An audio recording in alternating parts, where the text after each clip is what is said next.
highlighters, markers, pens, labels, tabs. It's been a while since I've read these books, so I might be a little authentic to my true self as possible. And it is insane to me. I can't even imagine. Okay, where do I even begin?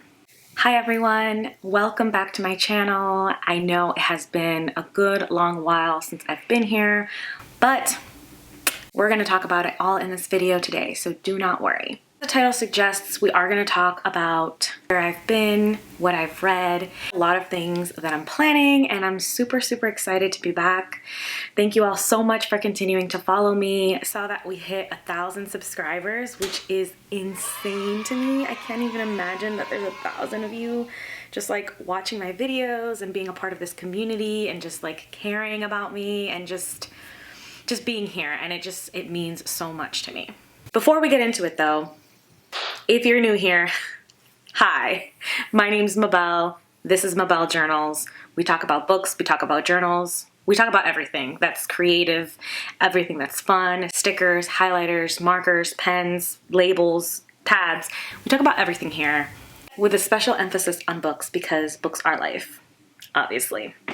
In today's video, we are going to be talking about where I've been, what I've done, and what's to come, of course. But most importantly, we are going to talk about what I've been reading. So without further ado, let's get into the video.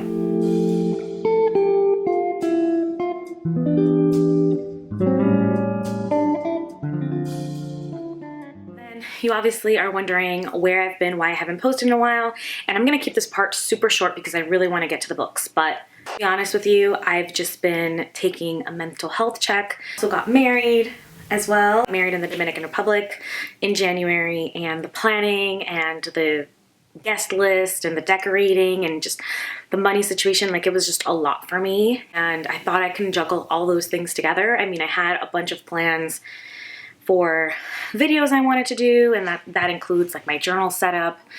I had plans for, you know, obviously continuing my monthly wrap-ups and my monthly TBRs and all of that, but also had started a new job around that same time.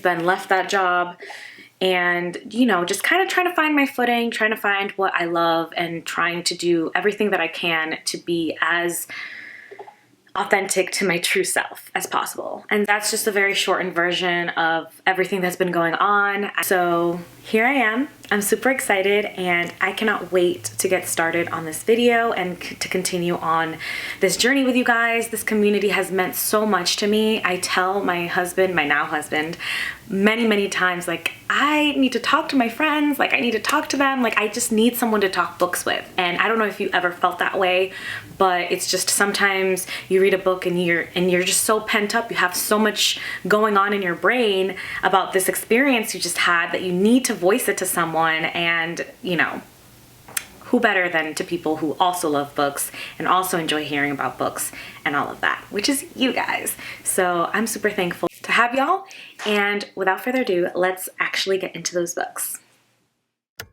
I think my last video was either July or August. Starting off with August reads, I'm going all the way from August all the way to December, books that I've read during that time period. I don't know exactly the number that it is, but no, it's a lot more than I want to fit in one video. And I've decided instead of doing all of them, I just picked out my 7 favorites. They're not all necessarily 5 stars, but they're definitely memorable reads that I really enjoyed, that I 100% recommend to anyone out there, with the exception of Triggers, of course, which I'll talk about if it applies to that book. It's been a while since I've read these books, so I might be a little, you know, I might not remember everything, but I feel like you'll have a little grace with me there. And I also have my reading journal, so I'll look through my notes there and see how that goes. Okay, so the first book I'm going to talk about is The Weight of Blood by Tiffany D. Jackson, and this book surprised me so much. I know that it's based off of Carrie by Stephen King, which I've never read, and I probably will read now that I've read this, but I just thought that this book it honestly blew me away. I 100% recommend this, but look up Triggers. So basically we follow dual timeline. We follow Maddie in her back in her day, and then we follow a podcast type documentary, like murder mystery type situation where they're trying to figure out what happened in the past. And so that's kind of like our dual timeline there. So in Maddie's timeline, Maddie is basically kind of like a little bit isolated, a little bit of an outcast, doesn't have a lot of friends. Her father keeps her pretty hidden, and you realize early on that she is of mixed race, but she's trying to pass for white because that's what her dad wants. And so she straightens her hair, she stays away from the sun, and just tries her hardest to be as white as possible. And so one day it's raining, and she can't really do much if water touches her hair. Like, she legit misses school if it's gonna rain. Like, that's how bad it is. And so one day, you know, we're out at recess, or I don't remember what the situation was, but it starts raining and Maddie has nowhere to go, and her hair gets big, and everyone sees it, and everyone makes fun of her, and everyone realizes that she's not white. And kids who are Black are just like, oh my God, she's ashamed of her race. And then the kids who are white are just like, she thought she was white, you know, all of that. And so her father's so furious with her because he has been working so hard to keep this image. He is white, or Maddie's mother is Black. And so he's just kept that part of her life a secret. And so there's some event that happened in this high school. I don't remember what year we're in. I think we're like in the 50s. Definitely a small town in Georgia, or like Springfield, Georgia or something like that. And it's still like a super racist town. There's a white prom and then there's a Black prom. I think segregated proms, I think is what they called it. And so this year they decided to unite the two proms and make it one big prom. All I know is that something went down at that prom and everyone thinks that Maddie did it. And so the podcast documentary, murder, whatever mystery thing, is trying to get down to the bottom of it, and it's interviewing all of the people who survived. I really enjoyed this. I think I gave this a 4 or a 5. I don't remember, but if I didn't give this a 5, it's very, very close to it because I honestly, like, this blew me away. I listened to some of the audiobook as well, and the audiobook is so, so good. So if you're looking for something that has a good audiobook because you don't want to buy the book, or because you don't want to flip through a book or read it on your Kindle, I definitely recommend The Weight of Blood. But triggers. Look up triggers for sure. Okay, so another book I read in August is Cold World, With Love from Cold World by Alicia Thompson. I loved this book so much. I thought that this was so well done. I have read another book by Alicia Thompson. What's it called? The other book I read from Alicia Thompson is Love in the Time of Serial Killers, which I thought was pretty good. I think I gave that a 3 or a 3.5. I did enjoy it. Wasn't my favorite romance of all time, but she definitely blew it out of the water with this one because I loved it. I thought it was so good. It starts off a little slow, I'm not gonna lie. I actually read it on my Kindle because I was able to get an advanced reader's copy, and I got an ebook of it, and so I was reading it on my Kindle, and that's why this one isn't tapped at all. It starts off with our two main characters, Asa and Lauren, and they both work together in this place called Cold World. And Cold World is basically like amusement park type situation in Florida, but the amusement of it, or the entertainment of it, is that it's basically like it snows there, and obviously Florida doesn't snow, so it's somewhere where you go if you want to enjoy snow in Florida. And so it's not doing as great as Disneyland or any of those other, you know, parks that are around there. And so the manager of the whole Cold World is trying to find ways to make it innovative, to make it fun, to make it entertaining, and to drive more business. And so she gets Lauren, and she gets Asa, and she gets, I think, her son as well, to kind of like brainstorm ideas on like what they think is going to work. And Lauren is like this stuck up, like type A type of person, and Asa is just like this fun-spirited, like just like does whatever, you know, super entertaining, gets along with everyone type of person. And so Lauren and him kind of don't get along. I think Lauren is just very like, oh, this guy. And he's just like, oh, this girl, you know, but they get to know each other, and, you know, workplace romance, that's the main trope here, basically. And their backgrounds, like they have a lot going on in their background, which I think is what makes the story a lot more interesting. I'm not going to say what those things are because I feel like that's going to take away from the story, and I think it's definitely worth reading to find out. What I will say is that it felt like a very realistic type of romance. It felt very flawed in the right ways, and it also felt super engaging in the right ways too. This takes place around Christmas time, so if you're looking for something in December to read, I read this in August, so not really like December type of situation, but I still very much enjoyed it. I thought it was really well done, and I'm excited because she's coming up with another book, or I think she already wrote it, called Catch Feelings or something like that. And so I really want to read that. I'm a huge Alicia Thompson fan. I think she does a really good job. This definitely proved it. And also all the cover art for all of her books, beautiful. The next book, another romance, is Long Shot by Kennedy Ryan, and this is what started my Kennedy Ryan kick, because I have not been able to like stop buying her books. We follow August and we follow Iris, and they meet at this bar the day before August's like really big game at his college. You know how there's always like that game that's like gonna determine whether or not you're gonna be drafted for the NBA. Like this is that game for August, and he plays basketball obviously because the NBA. But anyway, so he goes to a bar the night before just to chill, just to like let out his nerves, and he ends up meeting this girl named Iris, who happens to know a lot about basketball, who happens to be super smart, super beautiful, and he's just falls for her right away. They have this super engaging, beautiful conversation. The chemistry is there, like the sparks are flying, like they're like really into it. I'm into it. I'm just like, okay, like these two are gonna, like, why is this book so long?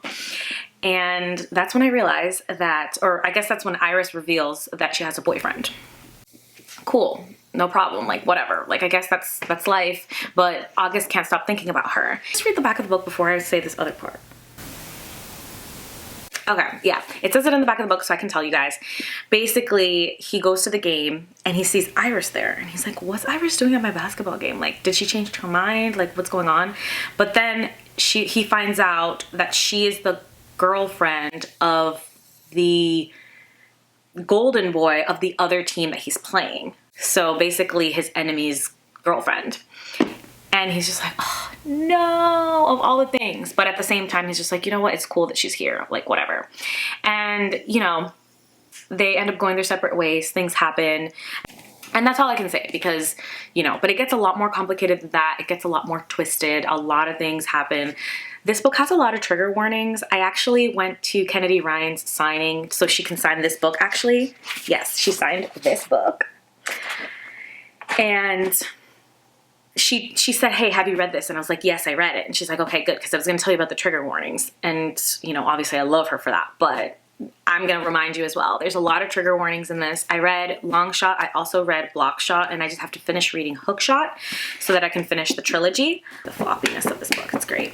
So I definitely recommend you look up trigger warnings. I loved this book. I gave this a 5-star. I know I gave this a 5-star. It took me, like, I think one of the greatest things about this book is that yes, there's a lot of triggers, and yes, there's a lot of crying and a lot of tears and a lot of like stuff going on, but you feel these characters. Like, these characters feel real. They are flawed. They go through a lot of stuff, but they feel real. And to me, like, characters are so much more important than plot, honestly.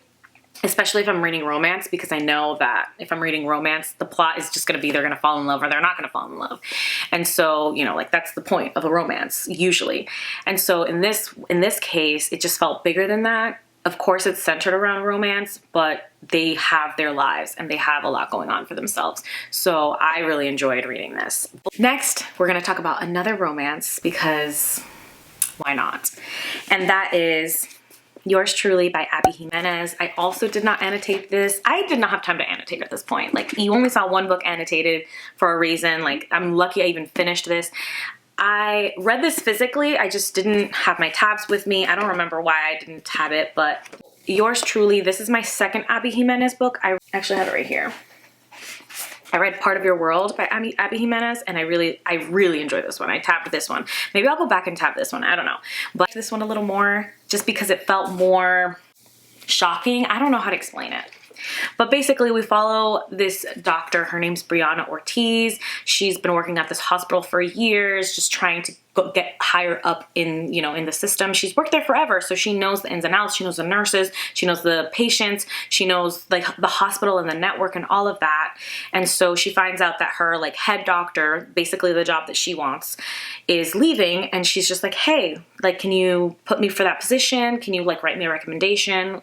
Blah-de-la-de-da. And he's like, yeah, sure. Let me think about it. And then another doctor starts, and he says, well, instead of giving you this position, let's let the nurses get to know this new doctor, just to make sure that, you know, you're the right fit. And this obviously like really, really hits Dr. Brianna Ortiz. I think that's her last name. Yeah, Dr. Brianna Ortiz, because she has been working here for years, and all of a sudden this like doctor male comes in the picture, and it's just like he's better than her, like just because he's a guy.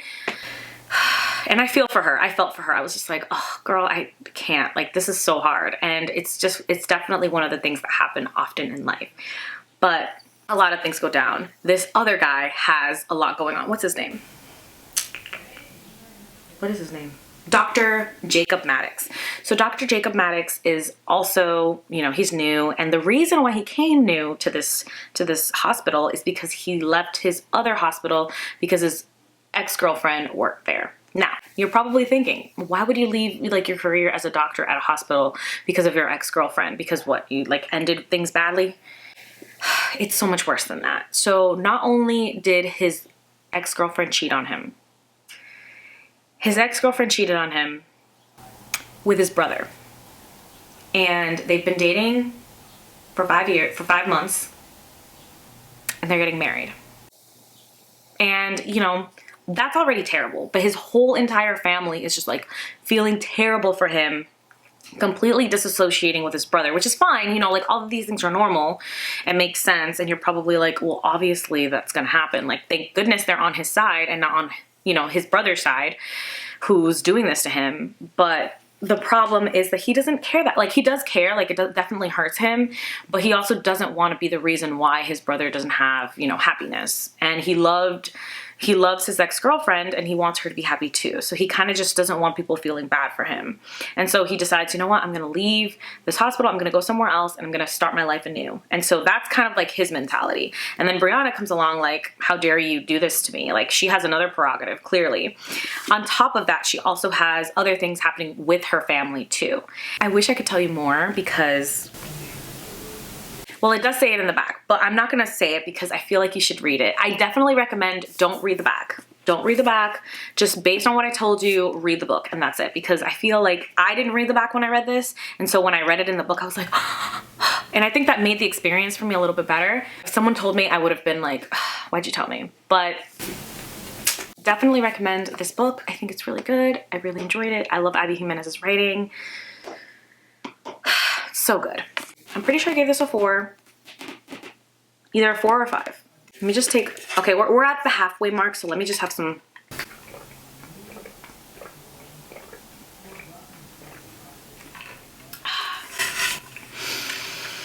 Okay, so the tough thing about reviewing books is that you don't want to give too much away. And I feel like I've talked so, like, this is like the 4th time I'm trying to summarize this book without giving anything away.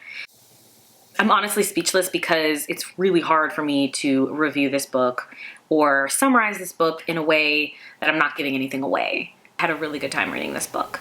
It has like that like eerie, like mysterious, like dark, creepy feeling when you're reading it. And it's The Book Eaters by Suni Dean. I hope I'm pronouncing that right. Follow this world where there are humans that came from a different planet, but instead of eating like regular food, they eat books, and they gain knowledge from the books, you know, temporarily, but that's the nutrients that they need for that moment. So if they, for example, want to talk French, they read a French book, and then all of a sudden they know all the information about French, which is pretty cool. I think it slowly goes away though, but eventually, you know, that's just kind of how it works. Now, within their community, there is an evolved type of eater, and they are mind eaters. So instead of eating books, they eat minds, and they are given an antidote to kind of keep them on check. But any new mind eaters that are born are kind of just like either enslaved or taken prisoner or you know, taken to like some sort of like place so that they can be away from like society. What they do is eat minds. And so they have to eat minds of humans that are like alive. And similar to like the book situation, when you read a book or when you eat a book, you can kind of like, you gain all the knowledge that you ate. If you eat a mind, you gain the knowledge that you're eating, but that person stays technically living within you because you just eat their brain, right? Our main character, she's female, her name is Devon, and she is tasked with, very few females are born into these colonies, and so if there is a female, she's basically like paraded around different families to give them children. And the goal is that she gives them one female child so that they can continue to like build up their, you know, colonies with more females. But right now it's just been like a bunch of men, and obviously men can't produce without a woman. And so she has a female child, and it kind of just starts her journey there. Of course, she's gonna have to leave her child and then move on to the next family, but it's kind of like the issue we start with. And so I'm not gonna say any more because I have other video, like I have footage of me basically giving away the whole plot of this book. Has themes of just like, you know, mothers will do anything for their children, identity. There's just so much in this book, and I didn't expect it. I think I gave this book a 4. I'm pretty sure I gave this a 4. Not a 5, a 4. I'm pretty sure this was a 4. I really enjoyed it. It was missing a few things for me, and I also felt like it needed a sequel. Like I need to know more about it, and I don't know if there's gonna be a sequel. I doubt it. Okay, the next 2 books that I read are actually a duology, and The Shepherd King's duology, One Dark Window and Two Twisted Crowns. And it's very rare that like I enjoy both books in one like series, but I think because it was a duology, there was like a lot of packed information in here and a lot of like plot points. Both of these books had different formats. One Dark Window, like our format is there's like a poem or like a small like rhyming section in the beginning, and then it gets into the chapter. And then in Two Twisted Crowns, we have we have multiple POVs, and so we're not just following one person's story. We actually get a chance to like hear other voices. So I thought that having both of those different formats within the books was really good.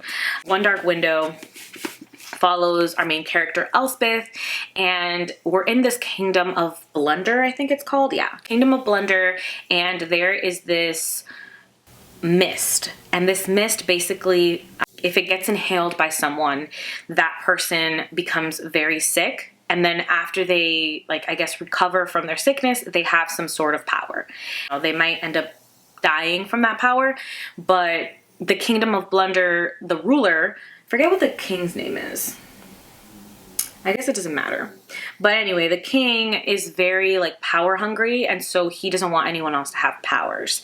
He actually was able to collect these cards, Providence cards. So in this world, there's also these things called Providence cards, and each card has a power. And so just to give you an example, there's a card called the Maiden card. The Maiden card makes you beautiful, but once you stop using it, it takes away from you. Like I think it takes your hair or something like that. So each card gives you power, but it also takes away power. It's like there's 12, right? And then if you have all 12 of them, then you become just as powerful as the person who created it, which is the Shepherd King. Tyrant King, who's the King of Blunder, doesn't want anyone else to have power, wants to be the only power, and so he has been collecting all of the cards. He doesn't have all of them because there's some cards that have never even been seen, and there's some cards that, you know, he just doesn't have access to. But there's not just 12 cards. There's multiple cards out there. I don't know how many, but if you collect 12 of, like if you have one of each, which is 12 of this specific deck, then you have a full deck. Like I said, you're just as powerful as the Shepherd King. And so Elspeth, back to our main character, she did get the mist. She did inhale the mist, and she did get sick, and she did have the fever, but her family hid it really, really well. So no one knew that she was ever sick. So the king never came knocking on their door. And so after she recovered from her fever, they were expecting to see some sort of power, but Elspeth never had any sign that she had a power. And so her family was just like, just pretend you didn't get it, you know, whatever, whatever. No one's gonna know, this. And so she pretended she didn't have a power to her family as well, but she did. And her power is there is some person living within her that she calls the nightmare. And so the nightmare has like some sort of like control over her body whenever he wants it. And so there's certain situations she gets herself in that the nightmare helps her with, but the more he helps her, the more control he has. So in the beginning, it's like, well, okay, well, help me with this. And then after he helped her with that, he had more control of her. And so that's just how it keeps going. And now, that's as much as I'm going to tell you because I've already said enough. That's basically what's in the back of these books. And the duology, I think that it's perfect. At first, I was just like, how is she going to fit all of this in 2 books? And she did a really good job. I really enjoyed both of them. I think I enjoyed, I don't know, I think both of these were 5 stars for me. I don't know, both of them were really, really good. And they had like similar vibes, but not like the exact same vibe.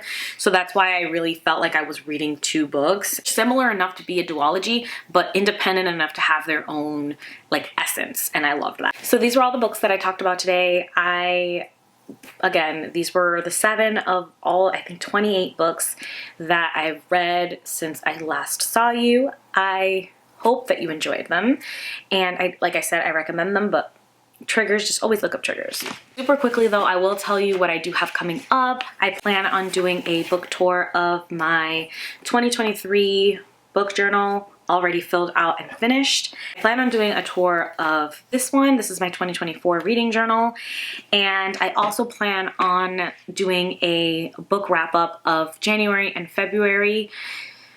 I don't think I read that much books in either month, so I think combining those 2 together would make sense. And that concludes this video. If you could leave me below a book that you read in the 6 months I was gone that you definitely recommend I read, leave that below. That way I know you also watched the end of this video. And that's it. That's all I got for y'all. Look forward to seeing you guys in the next video. Love y'all and bye.